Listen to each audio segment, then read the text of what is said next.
The room was silent, save for the rhythmic ticking of a grandfather clock that cost more than most people earn in a lifetime.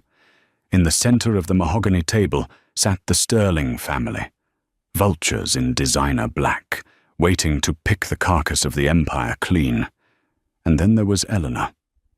Sitting in the far corner, hands folded in her lap. She was the invisible woman. The trophy wife. The mistake. They didn't even pour her a glass of water. They smirked, checking their watches, convinced she would be walking out with a suitcase of clothes and nothing else. But when the lawyer, Mr. Harrison Thorne, cleared his throat and read the final clause, the air didn't just leave the room. It was sucked out by the sheer force of a betrayal no one saw coming. They thought Eleanor was the sheep. They forgot that the shepherd leaves the flock to the one who actually watches over them. The rain in Seattle didn't just fall. It felt like it was trying to wash away the sins of the Sterling family, and failing miserably. It was October 14th, the day they buried Arthur Sterling. Arthur was a titan, a man whose name was stamped on steel mills, shipping containers, and half the skyscrapers in downtown Manhattan. He was 82 when his heart finally gave out, leaving behind a legacy worth billions, a bitter ex-wife, 2 greedy children, and Eleanor. Eleanor Sterling stood by the graveside, the mud creeping up the heels of her modest black pumps. She was 34 years old, 48 years Arthur's junior. To the tabloids, she was the nurse-turned-duchess. To Arthur's children, she was simply the leech. She held a single white rose. Her face was pale, devoid of makeup, her eyes hidden behind dark sunglasses. She wasn't crying hysterically like Victoria, Arthur's daughter, who was currently sobbing into a handkerchief that looked dry. Eleanor's grief was a quiet, imploding thing. She had lost her best friend. "Look at her," Sebastian whispered to Victoria. Sebastian was the eldest, 45, with his father's jawline but none of his father's spine. He checked his Rolex, impatient. "She's acting the part well. I give her that. She's wondering how long she has to wait before she can cash the check and go back to the trailer park she crawled out of." Victoria hissed back, adjusting her wide-brimmed hat. "I hope Harrison has the eviction notice ready for the manor. I want her out by Friday. I'm hosting the gala there next month." Standing a few feet away was Beatrice, Arthur's first wife. She had been divorced from him for 20 years, but still carried herself as the matriarch. She wore a fur coat, despite the damp weather, and stared at Eleanor with a hatred that could peel paint. "Don't worry, darlings," Beatrice murmured, stepping between her children. The prenup was ironclad. Arthur might have been senile in the end, falling for a pretty face and a soft touch, but he wasn't stupid with his money. She gets a stipend for a year, maybe the Lexus, and that's it. The empire belongs to the bloodline. Eleanor heard them. The wind carried their whispers, but she didn't react. She was used to it. For the 5 years she had been married to Arthur, she had been invisible in every room except the one Arthur was in. She stepped forward, placing the rose on the mahogany casket. "Rest now, Arthur," she whispered, her voice breaking slightly. "It's done." As she turned to leave, Sebastian stepped into her path. He towered over her, smelling of expensive scotch and arrogance. "Eleanor," he said, his voice dripping with false sympathy. "We'll be heading to the reading at Thorne & Associates immediately. You are invited. Of course, if you'd rather go pack, we understand." Eleanor looked up at him. Her expression was unreadable. "I'll be there, Sebastian. Arthur asked me to be."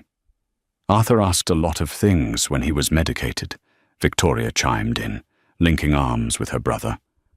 "Don't expect a seat at the head of the table." Eleanor walked past them toward the waiting black sedan. She didn't tell them that she wasn't worried about the seat. She was worried about what Arthur had done. She knew the man better than anyone, and she knew that his final act wasn't going to be a peaceful transition of power. It was going to be a lesson. The offices of Thorne and Associates were located on the 42nd floor of the Columbia Center. The conference room was a vast expanse of glass and polished wood, offering a panoramic view of the city Arthur had helped build. Mr. Harrison Thorne sat at the head of the table. He was a man of few words, a legal shark who had served Arthur for 40 years. He adjusted his wire-rimmed glasses and watched the family file in. Sebastian took the seat to Thorne's immediate right, loosening his tie. "Let's get this over with, Harrison. I have a board meeting in Tokyo to prepare for. The stock dipped 4% this morning upon the news. I need to stabilize the narrative." "The narrative," Thorne repeated, his voice dry. "Yeah, Sebastian. Always the showman." Victoria sat next to him, checking her makeup in a compact mirror. Beatrice took the seat opposite them, crossing her legs. "Is the staff getting anything? I don't want to deal with weeping maids." "All handled," Thorne said. Finally, Eleanor entered. She had removed her sunglasses. Her eyes were red-rimmed. She hesitated at the door. "Sit anywhere, Eleanor," Sebastian said, gesturing to a folding metal chair placed against the wall, away from the main table. "We seem to be short one leather chair. You don't mind, do you?"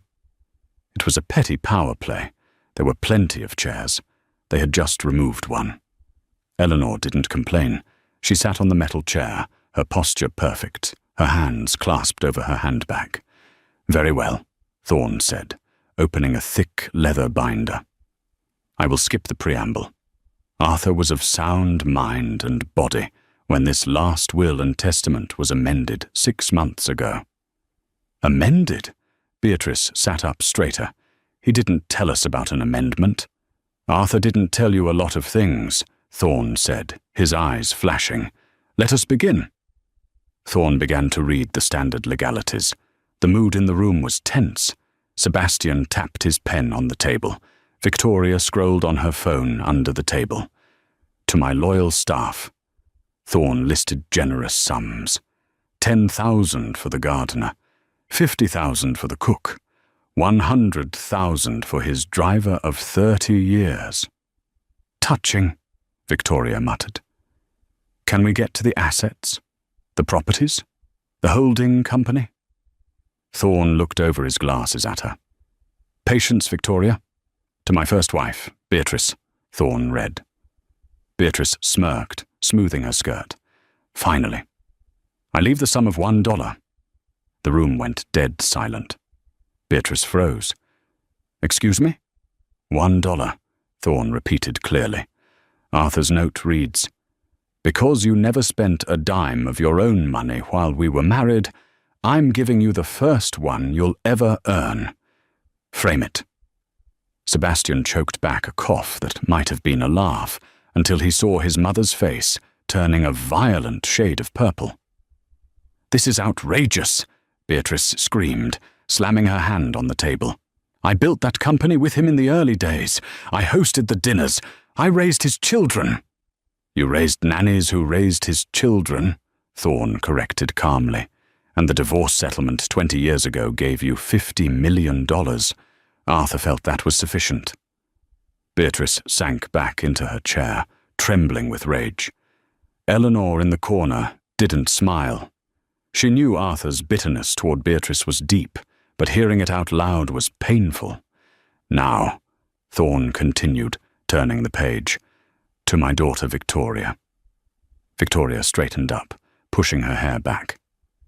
"Okay, here we go. To Victoria, I leave the Sterling Vineyard in Napa Valley, the Paris apartment on Avenue Montaigne, and a monthly allowance of $15,000. Victoria blinked. "Wait, the vineyard? That place is a money pit. It hasn't turned a profit in 5 years. And 15,000? Harrison, my driver costs $6,000 a month. Is this a joke? Where are the stocks? The bonds?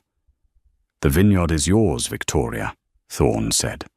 Arthur noted that since you enjoy wine so much, perhaps you should learn how to make it. As for the allowance, it is contingent on you maintaining sobriety for 6 consecutive months. Failed drug tests will result in a suspension of payments. Victoria gasped, her face paling. He can't put that in a public document. It is a private will, Victoria, unless you contest it, in which case it becomes public record. Do you want to contest it? Victoria shut her mouth, sinking low in her chair. Sebastian leaned forward, a smug grin spreading across his face. Well, that leaves the lion's share, doesn't it? The Sterling Global Group, the shipping, the tech, the real estate portfolio. He looked at Eleanor in the corner. Sorry, sweetie. Looks like the old man finally realized blood is thicker than water. Thorne turned the page slowly. He took a sip of water. To my son, Sebastian, Thorne read. Sebastian buttoned his suit jacket, ready to stand and shake Thorne's hand. I leave the entirety of my vintage car collection, valued at approximately $40 million. Sebastian paused. Okay. Good start. And, Thorne continued, I leave you the title of CEO of Sterling Global, subject to the approval of the board of directors. I am the board of directors, Sebastian laughed. I control the voting shares, or I will, once you transfer them. I haven't finished, Thorne said sharply. To Sebastian, I also leave the debt associated with the disastrous Project Icarus expansion in Dubai. Sebastian's face went grey. What? That project is 200 million in the red. That was Arthur's idea. Arthur's note says, it was your idea, son. You forged my signature on the approval documents because you thought I was too old to notice. I noticed. Now you can pay for it. Sebastian stood up, his chair flying back. That's a lie. This is insane. If I take the debt, I'm bankrupt. The cars won't cover a quarter of that. Then I suggest you sell the cars, Sebastian, and work very hard. Where are the shares? Sebastian screamed. The voting trust, the 51% majority stake in Sterling Global. Who gets the company? Beatrice, Victoria, and Sebastian all looked at Thorne. Arthur didn't leave the company to any of you, Thorne said quietly. Slowly, 3 heads turned toward the corner of the room, toward the metal folding chair. Eleanor was looking at her hands. No, Sebastian whispered. No, that's impossible. She's a nurse. She doesn't know a balance sheet from a grocery list. She's a gold digger, Beatrice shrieked. She manipulated him. Thorne slammed the binder shut. The sound echoed like a gunshot. Sit down, Sebastian, Thorne barked. I have not read the final clause. Sebastian sat, breathing heavily. The air in the room was toxic. To my wife, Eleanor, Thorne began, his voice softening for the first time. Eleanor looked up. Her eyes met Thorne's. I leave the Sterling Manor. I leave the liquid cash accounts in the Cayman Islands and Zurich, totaling $400 million. Victoria let out a strangled sob. And, Thorne continued, I leave the 51% controlling interest in Sterling Global Group, giving her absolute authority over the board, the CEO, and the future of the company. The silence that followed was absolute. It was the silence of a bomb that had landed, but hadn't detonated yet. Then Sebastian laughed. It was a manic, broken sound. You're joking. You have to be. She can't run the company. She'll destroy it in a week. The shareholders will revolt. Actually, Thorne said, pulling a separate, thinner envelope from his briefcase. Arthur anticipated you would say that, which is why he left this letter. He wanted me to read it only if his judgment was questioned. Thorne looked at Eleanor. May I? Eleanor nodded slowly. "Read it, Harrison." Thorne opened the letter. The room was so quiet you could hear the hum of the air-conditioning unit 40 floors below. Harrison Thorne held the cream-colored envelope with the steady hands of a man who had seen everything. Sebastian was gripping the edge of the mahogany table so hard his knuckles were white. Victoria was staring at Eleanor as if she were a poisonous insect that had just landed on her dinner plate. Thorne cleared his throat and began to read Arthur's voice. "To my family," the letter began.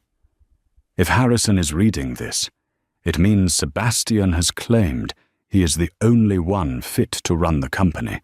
Victoria has complained about her allowance, and Beatrice has likely insulted Eleanor's background. I am predictable, I know. But so are you." Sebastian's jaw tightened, a muscle twitching in his cheek. "You all see Eleanor as the nurse I hired 5 years ago. You see a woman from a small town in Ohio with no pedigree, no connections, and no blood right to the Sterling name. You saw her quiet demeanor and mistook it for weakness. You saw her silence and mistook it for ignorance. But that is because none of you ever asked her a single question." Thorne paused, letting the words sink in. Eleanor remained still, her eyes fixed on a point on the wall, her face a mask of composed grief.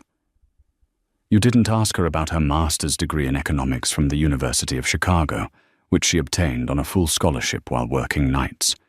You didn't ask her why she left the financial sector to become a private palliative care nurse, because she lost her own father to cancer and wanted to help others die with the dignity he was denied.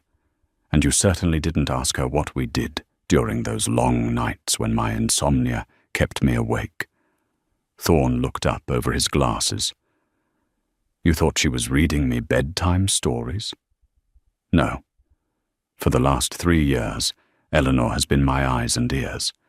When my sight began to fail, she read the board minutes to me. When my hands shook too much to hold a pen, she took dictation on the restructuring plans. When Sebastian proposed the Project Icarus deal in Dubai, it was Eleanor who flagged the discrepancies in the environmental impact reports. It was Eleanor who noticed that Sebastian was funneling kickbacks through a shell company in the Seychelles." Sebastian leapt to his feet, overturning his chair. "That's a lie. That's slander. I'll sue the estate." "Sit down, Sebastian," Thorne said, his voice like a whip. "Arthur attached the bank transfer records to the appendix of this will. It's irrefutable." Sebastian froze. The color drained from his face, leaving him looking like a wax figure melting in the heat. He slowly sank back down, not into his chair, but onto the edge of the table, deflated. Thorne continued reading. "Eleanor knows the company better than any of you. She knows the employees. She knows the vision. She is the only one who listened to me when I talked about the future, rather than just waiting for me to become the past. I am not leaving my company to my wife out of sentimentality. I am leaving it to her, because she is the only one competent enough to save it from you." So, the letter concluded, the 51% stake is hers. If you want to keep your jobs, your titles, and your lifestyles, I suggest you learn to do something you have never done before. Show her some respect. Goodbye. Arthur. Thorne folded the letter and placed it back in the envelope. He slid it across the polished table toward the metal folding chair in the corner. "It is yours, Mrs. Sterling," Thorne said respectfully. For a long moment, no one moved. Then, the storm broke. "This is undue influence," Beatrice hissed, standing up and wrapping her fur coat tight around her. "She drugged him. She manipulated a dying man. We will contest this in probate court. We will tie this up for years, Harrison. She won't see a dime." "You can try, Beatrice," Thorne said calmly. But Arthur videotaped the signing of the will. His doctors signed affidavits regarding his mental clarity, and if you contest the will, the no contest clause triggers, and you lose even the $1. Is that a risk you want to take? Beatrice's mouth opened and closed like a fish out of water. She looked at Sebastian, waiting for him to do something, to fix it. But Sebastian was staring at the floor, his mind racing through the implications of the Dubai revelation. If that got out, he wasn't just broke, he was going to prison. Victoria was the first to break ranks. She looked at the vineyard deed in front of her, then at Eleanor. I have to go, she stammered. I have a flight to Napa. I need to check the grapes. She grabbed her paperwork and fled the room without looking back. She was selfish, but she was a survivor. She knew when the ship was sinking. Beatrice glared at Eleanor with pure venom. You will never be one of us. You can wear the name, you can live in the house, but you will always be the help. Remember that. She marched out, her heels clicking sharply on the marble floor. Sebastian was the last to leave. He stood up slowly, buttoning his jacket with trembling hands. He walked over to where Eleanor sat. He loomed over her, trying to summon the intimidation tactics that had worked his whole life. You think you've won? Sebastian whispered, his voice low and dangerous. But running a conglomerate isn't reading a spreadsheet, Eleanor. It's war. The board answers to me. The shareholders know me. You walk into that building tomorrow, and they will eat you alive. I give you a week before you come begging me to buy you out for pennies on the dollar. Eleanor finally looked up. Her blue eyes were dry and hard as diamonds. I'll see you at the 9 a.m. board meeting, Sebastian, she said softly. Don't be late. I hate tardiness. Sebastian sneered, spun on his heel, and stormed out. The heavy oak doors slammed shut, leaving Eleanor alone with Harrison Thorne. The silence returned, but it felt different now. It wasn't heavy. It was charged. Eleanor let out a long breath, her shoulders dropping slightly. He really did it, she whispered. I told him not to. I told him it would start a war. He knew you were the only one who could win it, Thorne said, standing up and offering her his hand. Arthur was a gambler, Eleanor, but he never bet on a losing horse. Eleanor took his hand and stood up. She smoothed the skirt of her simple black dress. Harrison? Yes, Mrs. Sterling. Call security at the manor. Beatrice is going to try to steal the silverware before she leaves, and call the locksmiths. I want the locks changed at the corporate headquarters tonight. Sebastian's keycard is to be deactivated immediately. Thorne smiled, a rare, genuine smile. I already gave the order 10 minutes ago. Eleanor nodded, walking toward the window to look out at the Seattle skyline. The rain had stopped. Then let's get to work. The next morning, the headlines were screaming. The nurse who inherited an empire. Sterling heirs cut out. Widow takes all. From bedpans to boardrooms. Who is Eleanor Sterling? The paparazzi were swarmed outside the gates of Sterling Manor. Helicopters buzzed overhead. But Eleanor was already gone. She had left at 5 a.m., taking the back service road in Arthur's old armored Mercedes. At the Sterling Global headquarters, the atmosphere was toxic. Sebastian had arrived at 6 a.m., fueled by caffeine and panic. He was in his office on the 50th floor, shredding documents.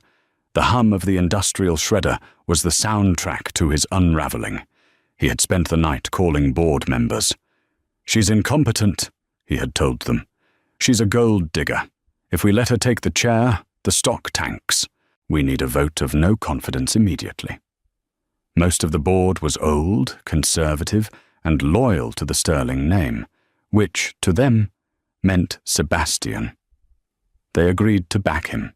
They would let her walk in, humiliate her, and force her to resign as chairwoman in exchange for a payout. It was a classic corporate ambush. At 8:55 a.m., the elevator doors to the executive floor opened. Sebastian stood at the head of the massive glass conference table. 12 board members sat around him, mostly grey-haired men in expensive suits. They murmured amongst themselves, checking their phones, laughing quietly about the situation. "She's probably lost in the lobby," one board member, a man named Gerald Vance, chuckled. "Does she even know which button to push?" "Let's just get this over with," Sebastian said, checking his watch. "We present the motion to remove her as chair due to lack of qualification. We offer her $10 million to walk away. She takes it. We go to lunch." $10 million is generous," Vance noted. At 9:30 a.m. exactly, the double doors swung open. The room went silent. Eleanor Sterling walked in. She wasn't wearing the frumpy cardigan they had seen her in at the hospital visits. She was wearing a tailored Navy power suit that cost more than Sebastian's car. Her hair was pulled back in a severe, elegant bun. She carried nothing but a slim leather portfolio. Flanking her were 2 large men in dark suits, private security, and Harrison Thorne. "Good morning, gentlemen," Eleanor said. Her voice wasn't loud, but it projected clearly to the back of the room. She walked to the head of the table. Sebastian was standing there, occupying the chair's seat. "You're in my seat, Sebastian," Eleanor said. Sebastian smiled, a cruel, patronizing twist of his lips. "This seat is for the CEO and chairman of the board, Eleanor. You might own the stock, but until this board ratifies your position, you're just a guest. Why don't you sit over there?" He pointed to a side chair. Gerald Vance cleared his throat. "Mrs. Sterling, in light of the unusual circumstances, the board feels it would be best if we discussed a transition package. We prepared a generous offer." "Mr. Vance," Eleanor interrupted, not even looking at him. "You've been on this board for 12 years. In that time, you've approved 3 mergers that failed, resulting in a loss of $400 million. You also missed 6 of the last 10 quarterly review meetings because you were, I believe, golfing in Scotland." Vance's mouth snapped shut. His face flushed red. Eleanor turned her gaze back to Sebastian. "I am not here to negotiate a package, and I am not here to be ratified. I am the majority shareholder. I am the ratification." She placed her portfolio on the table and opened it. "Now, Sebastian, move." "Or what?" Sebastian challenged, crossing his arms. "You'll call the nurse station." "No," Eleanor said. She pulled a single sheet of paper from the portfolio. "Or I will release the forensic accounting audit of the Dubai Icarus's project to the SEC. I have it right here. It details the wire transfers to your personal accounts in the Seychelles. It details the bribes paid to local officials. It details the forgery of Arthur's signature." The room temperature seemed to drop 10 degrees. The other board members froze. They knew Sebastian had lost money in Dubai, but they didn't know about the fraud. If that came out, the company would face federal investigation. Their stock options would be worthless. They would all be deposed. Sebastian stared at the paper. His bravado evaporated. He looked around the room for support, but the board members were suddenly very interested in their notepads. No one wanted to be associated with federal fraud. "You wouldn't," Sebastian hissed. "It would destroy the company's stock. You'd lose millions, too." "I can afford to lose millions to clean out the rot," Eleanor said coldly. "Can you afford to go to federal prison, Sebastian?" A long, agonizing silence stretched between them. The ticking of the wall clock sounded like hammer strikes. Slowly, humiliatingly, Sebastian uncrossed his arms. He picked up his pen. He stepped away from the head of the table. Eleanor didn't gloat. She didn't smile. She simply stepped forward and sat down in the leather chair. It was too big for her, physically, but she filled the space with an intensity that made everyone else feel small. She looked down the long table. "Now," she said, opening a file. "Item 1. The immediate termination of the Chief Executive Officer, Sebastian Sterling, for cause." "You can't do that!" Sebastian screamed, his voice cracking. "I am the legacy. This is my name on the building." "All in favor?"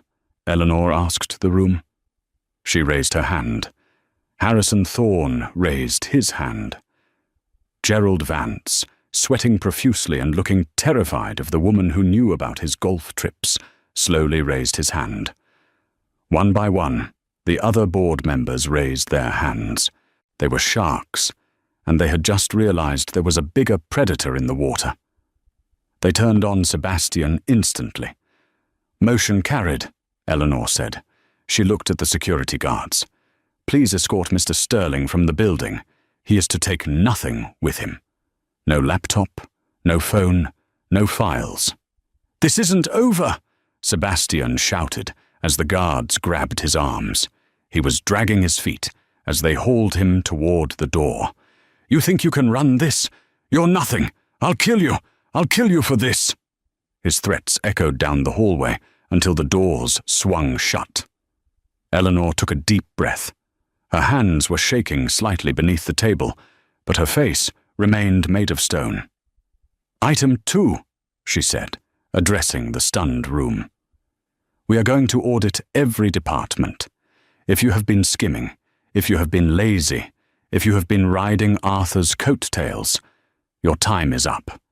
We are going to rebuild Sterling Global, and we are going to start by liquidating the vintage car collection to pay off the Dubai debt." A murmur of shock went through the room. "Any objections?" Eleanor asked. There were none. The meeting lasted 3 hours.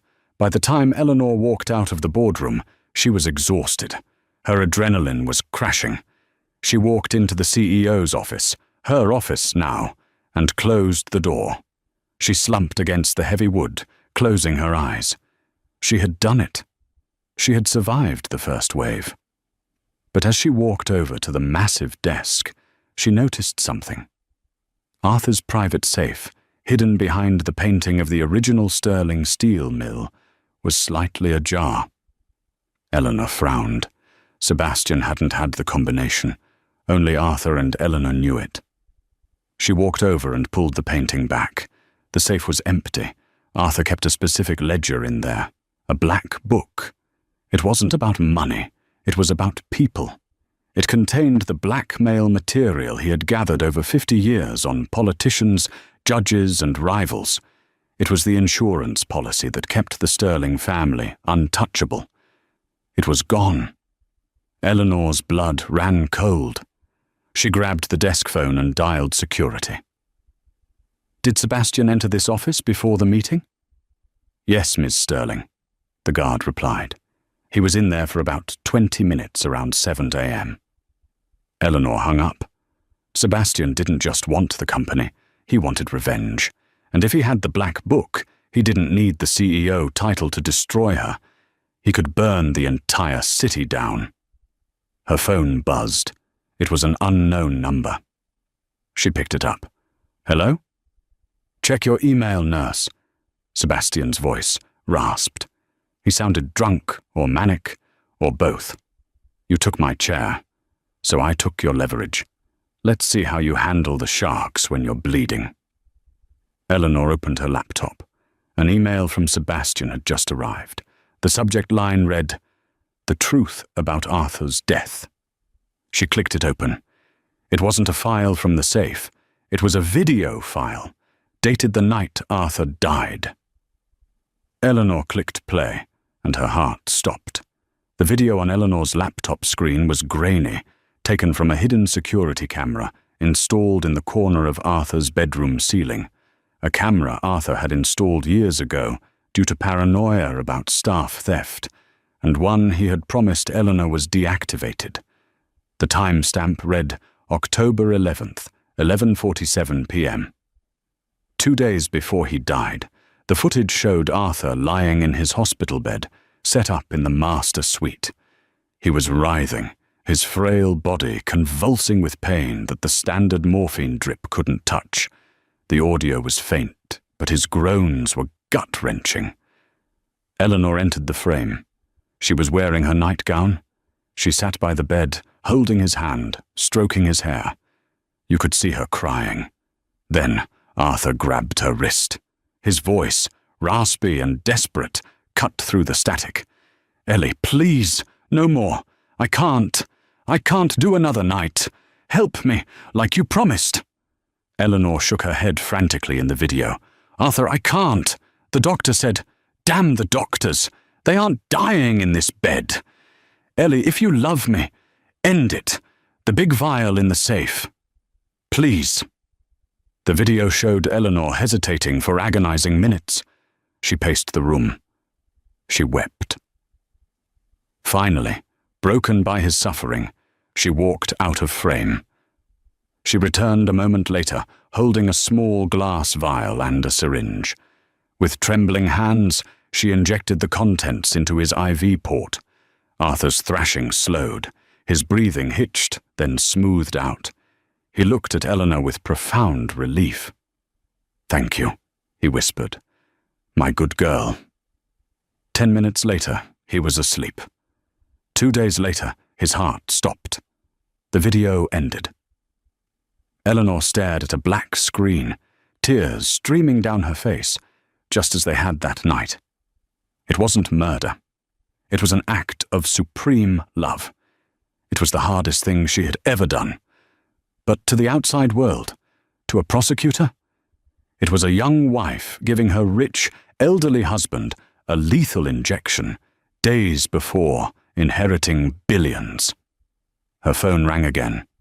"Sebastian, did you like the home movie?" Sebastian gloated. His voice was slurred. He was celebrating prematurely. "I found the camera feed back up in the server room before your goons threw me out. Amazing what you find when you look." "You know what that was, Sebastian," Eleanor said, her voice shaking. "He was in agony. He begged me." "I know what it looks like, Eleanor. It looks like manslaughter at best, murder one at worst. The angel of death nurse. The tabloids will eat it up. You'll spend the rest of your life in prison wearing an orange jumpsuit that definitely isn't tailored." "What do you want?" Eleanor whispered. "I want my company back, all of it. You resign tomorrow. You name me CEO and chairman. You sign over the 51% stake to a trust controlled by me. You take the Cayman money and you disappear to an island where no one knows your name. You do that, the video gets deleted."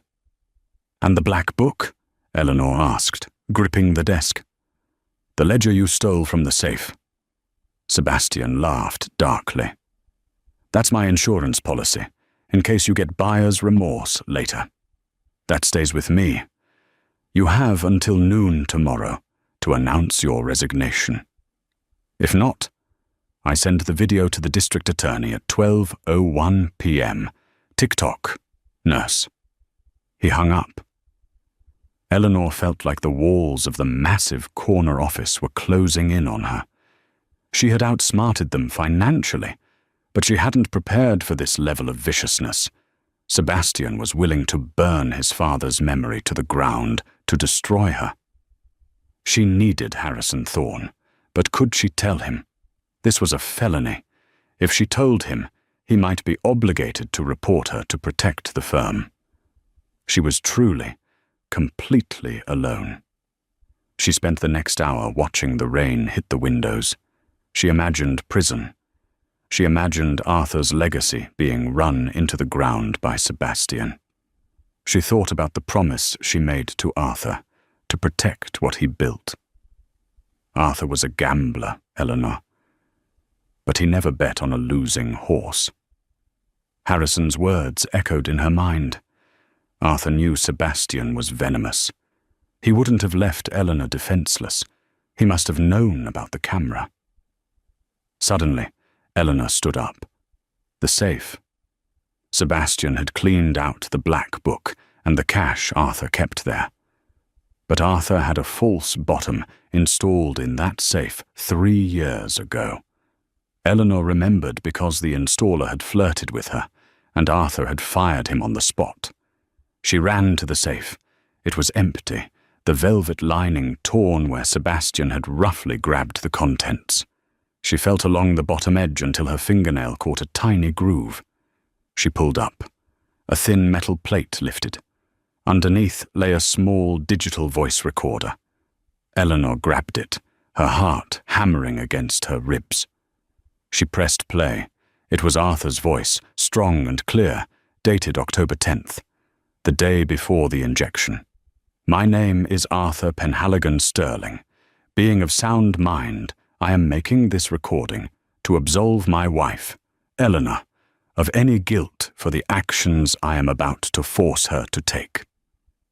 Eleanor sobbed in relief, clutching the recorder to her chest. He had known. He had protected her, even from the grave. But her relief was short-lived. This recorder proved her innocence regarding the death, but it didn't solve the problem of Sebastian having the black book. The black book contained decades of dirt, senators who took bribes, EPA inspectors who looked the other way, judges who fixed cases for Sterling Global. If Sebastian released that information, the company would face a tidal wave of federal investigations and lawsuits that would bankrupt it faster than any bad business deal. Sebastian was holding a grenade, and he was crazy enough to pull the pin just to watch the explosion. Eleanor wiped her tears. She had the shield. Now she needed a sword. She picked up her office phone and dialed an internal extension. "Thomas," she said, when the deep voice answered. It was Arthur's driver, the man who had received $100,000 in the will. He was an ex-Marine, fiercely loyal to Arthur, and by extension, to the woman Arthur loved. "Yes, Mrs. Sterling. How can I help?" "I need you to bring the car around, the nondescript one, and Thomas, bring your service piece. We have a pest problem to take care of." Sebastian was holed up in the penthouse suite of the Fairmont Olympic Hotel. He had been drinking champagne since noon, alternating between euphoria and blind panic. He had the black book open on the coffee table. It was a literal black leather notebook, worn from years of Arthur's handling. The entries were in Arthur's neat cursive script, detailed codes for people and their sins. Reading it made Sebastian feel sick. His father hadn't just been a businessman, he had been a puppet master. Sebastian realized how little he actually knew about how the empire ran. His phone buzzed. A text from Eleanor. "You win. I can't go to prison. I have the resignation papers drafted. Meet me to sign. But not at the office. I won't give you the satisfaction of seeing me crawl there." Sebastian smiled nastily. He texted back, "My hotel suite. Now. Come alone." "Okay," she replied. Sebastian poured another drink. He felt like a king. He had crushed her. 30 minutes later, a timid knock sounded at the door. Sebastian opened it. Eleanor stood there, wearing a trench coat, looking small and defeated. Her eyes were downcast. "Come in, widow," Sebastian sneered, stepping aside. "Welcome to the transfer of power." Eleanor walked into the opulent suite. She saw the open black book on the coffee table. She saw the empty champagne bottles. "Where are the papers?" Sebastian demanded, closing the door. "In my bag," Eleanor said quietly. She reached into her large tote bag. Sebastian watched her, swaying slightly. "You know, you almost pulled it off. If you hadn't tried to play hardball at the board meeting, I might have let you keep the house. Now? I'm going to evict you on Christmas Eve just for the fun of it." "You're a cruel man, Sebastian," Eleanor said, her hand still inside her bag. "I'm my father's son," he retorted. Now give me the damn papers." "Actually," Eleanor said, her voice suddenly changing, dropping the timid facade and becoming cold as steel, "I didn't bring papers. I brought Thomas." Before Sebastian could process the name, the door to the adjoining bedroom, which Sebastian hadn't bothered to check, burst open. Thomas, 6'4" of muscle and stone-faced resolve, stepped out. He wasn't holding his gun, but the way he held his fists made it clear he didn't need one. "What the hell?" Sebastian stumbled back, knocking over an end table. "Security! Help!"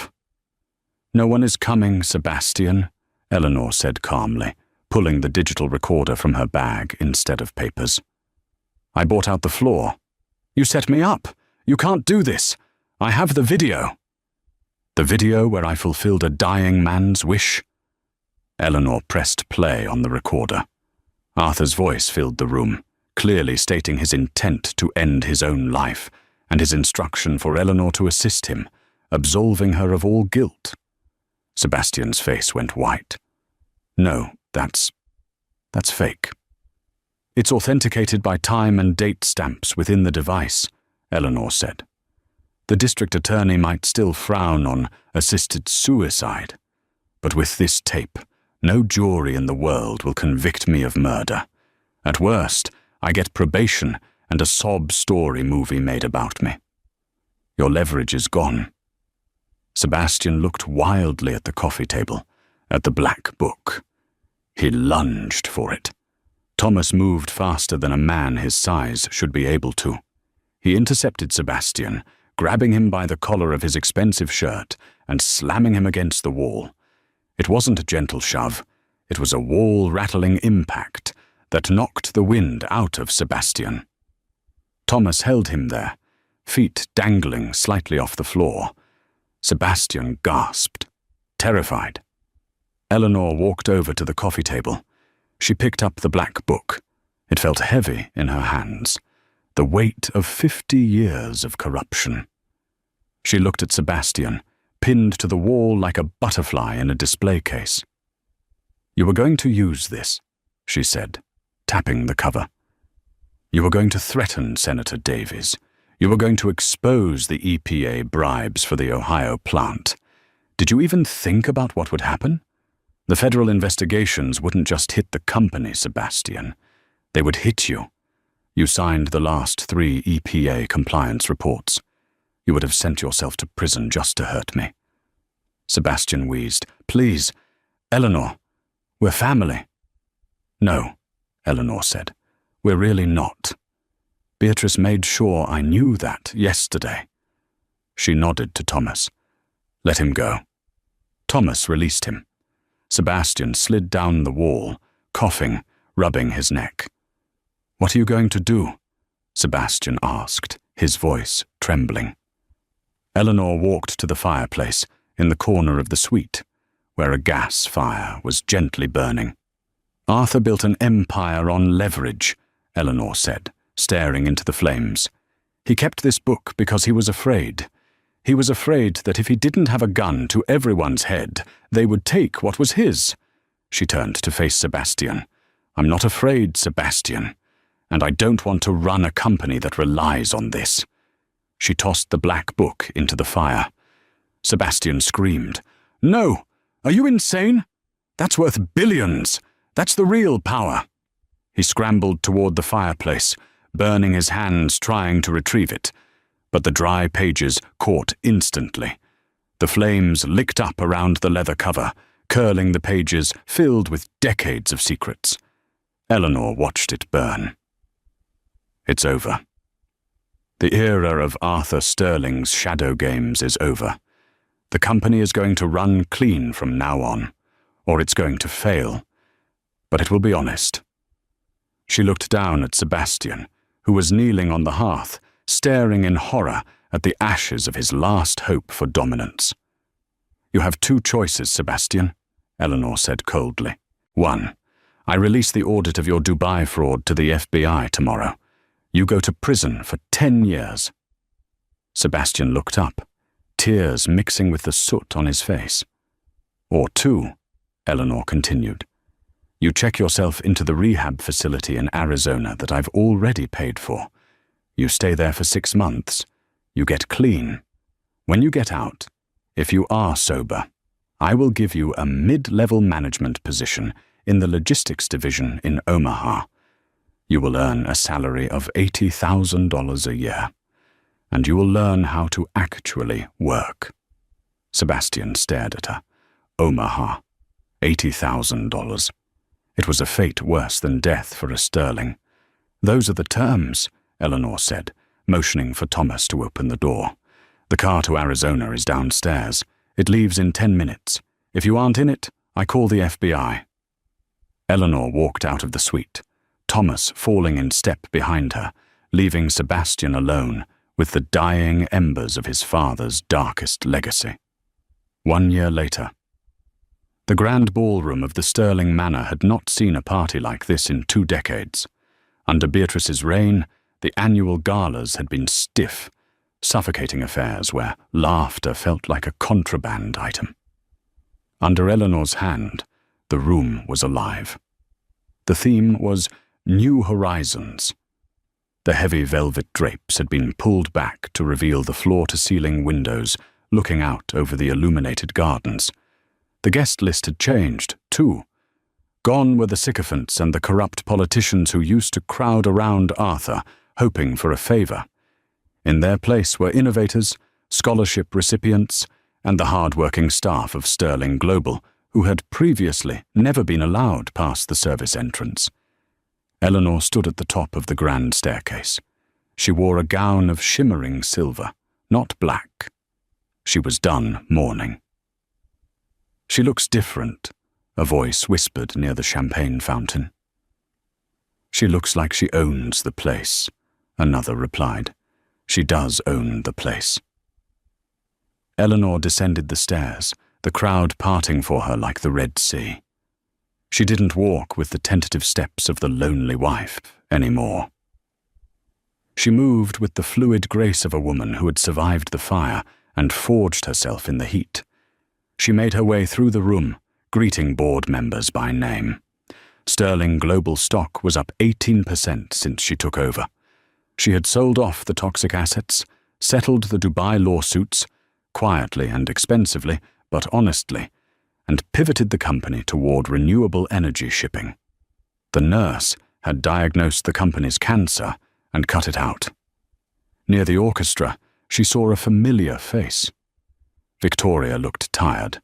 Her hands, holding a glass of sparkling water, were rougher than they used to be.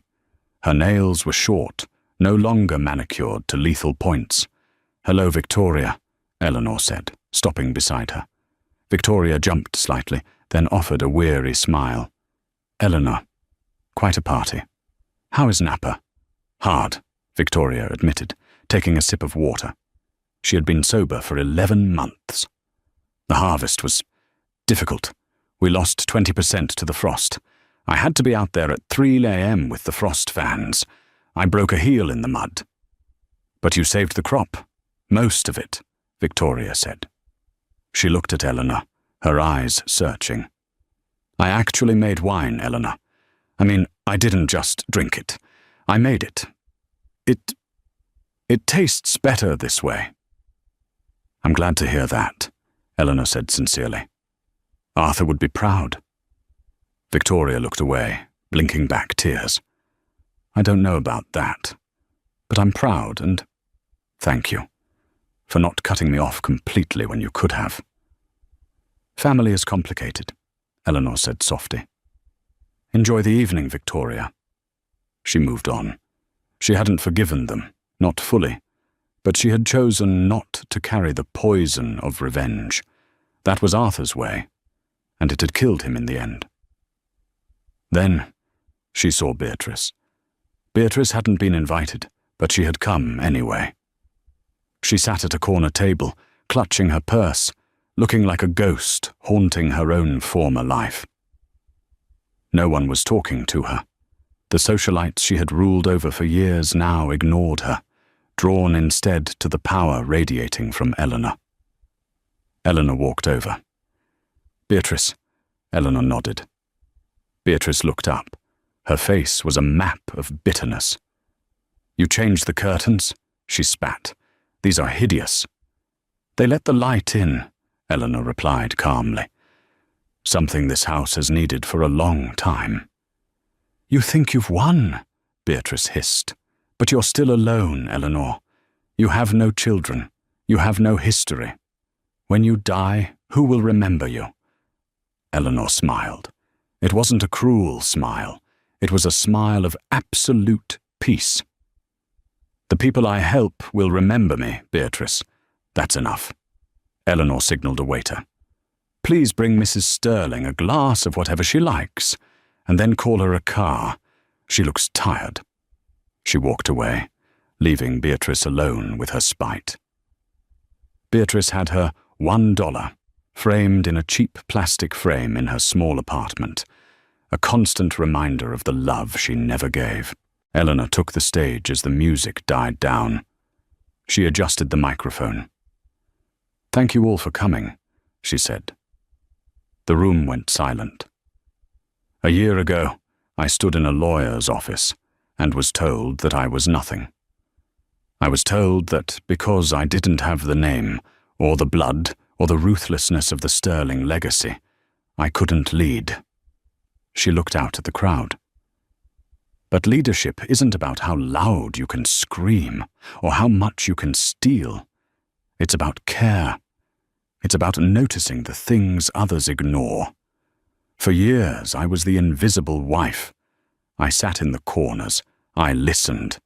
And because I listened, I learned." She paused. "Tonight, I am announcing the dissolution of the Sterling Family Trust as you knew it. In its place, we are launching the Arthur and Eleanor Initiative. We will be funding full scholarships for nursing and palliative care degrees for underprivileged students. And we are opening 3 new hospice centers in Seattle, free of charge to those who cannot pay." Thunderous applause broke out. It wasn't polite applause. It was genuine. "We are not defined by what we inherit," Eleanor said, her voice ringing clear. "We are defined by what we build from the ashes.